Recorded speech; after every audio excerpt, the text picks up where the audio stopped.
Hello guys, എല്ലാവർക്കും സുഖമല്ലേ? അപ്പം നമ്മളിന്ന് വന്നിട്ടുള്ളത് നല്ലൊരു അടിച്ചാപ്പൊളി തോരൻ്റെ റെസിപ്പി ആയിട്ടാണ്. ഈ തോരൻ അങ്ങനെ അധികാരം കഴിച്ചിട്ടുണ്ടാവില്ല എന്നാണ് എനിക്ക് തോന്നുന്നത്. അപ്പം ഞാൻ അതെങ്ങനെ ഉണ്ടാക്കിയതെന്ന് അറിയാൻ എൻ്റെ കൂടെ പോന്നോളി. അപ്പോൾ നമ്മൾ അതിനെടുത്തിട്ടുള്ളത് കക്കരിക്കയാണ്. അതും അത്യാവശ്യം വലിപ്പമുള്ള കക്കരിക്ക തന്നെയാണ് ഞാൻ എടുത്തിട്ടുള്ളത്. അതിതാ ഇതേപോലെ ചെറുതാക്കിയാണ്ട് കട്ട് ചെയ്യുക.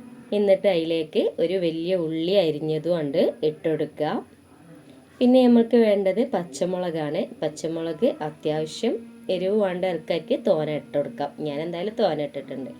പിന്നെ നമുക്ക് വേണ്ടത് തേങ്ങയാണ്. തേങ്ങയിൽ കുറച്ച് വെളുത്തുള്ളിയും ചെറിയ ജീരകം ഇട്ടുങ്ങാണ്ട് ഒന്ന് ക്രഷ് ചെയ്തെടുത്തതാണ്. പിന്നെ കുറച്ച് ആവശ്യത്തിനുള്ള ഉപ്പും മഞ്ഞൾപ്പൊടി ഇട്ടുങ്ങാണ്ട് നന്നായിട്ട് അങ്ങോട്ട് മിക്സ് ചെയ്യണം. നമ്മൾ നന്നായിട്ട് കുഴച്ചെടുക്കുക. അപ്പോൾ നമ്മൾ കക്കരിക്ക വെച്ചിട്ട് സാലഡ് കഴിച്ചിട്ടുണ്ട്, ജ്യൂസ് കുടിച്ചിട്ടുണ്ട്. ഇങ്ങനെ ഒരു സംഭവം ആദ്യമായിട്ടാണ് അല്ലേ? ഞാൻ ആദ്യമായിട്ടാണ്. ചിലപ്പോൾ നിങ്ങളൊക്കെ ഉണ്ടാക്കിയിട്ടുണ്ടാവും. ഇല്ല എങ്കിൽ ഉണ്ടാക്കാത്തവരുണ്ടെങ്കിൽ ഒന്ന് ഉണ്ടാക്കി നോക്കിയിട്ട് അഭിപ്രായം പറയണം കേട്ടോ. ഇനി നമ്മളിത് അതൊന്നായിട്ട് കുഴച്ച് വെച്ചതിന് ശേഷം ഒരു പാൻ അടുപ്പത്ത് വെച്ച് ചൂടായി വരുമ്പോൾ അതിലേക്ക് എണ്ണ പാർന്ന് കൊടുക്കുന്നുണ്ട്. ഇനി കടുക് ഇട്ടുങ്ങാണ്ട് പൊട്ടിക്കട്ടെ. അതൊക്കെ അങ്ങോട്ട് പൊട്ടിത്തെറിച്ചിങ്ങോട്ട് വരുന്ന സമയത്ത് നമ്മൾ ഈ കുഴച്ച് വെച്ച ഈ കക്കരിക്കൻ്റെ ഈ മിക്സ് അങ്ങോട്ട് ഇട്ട് കൊടുക്കുക. എന്നിട്ട് നന്നായിട്ടുണ്ട് ഇളക്കി കൊടുക്കുക.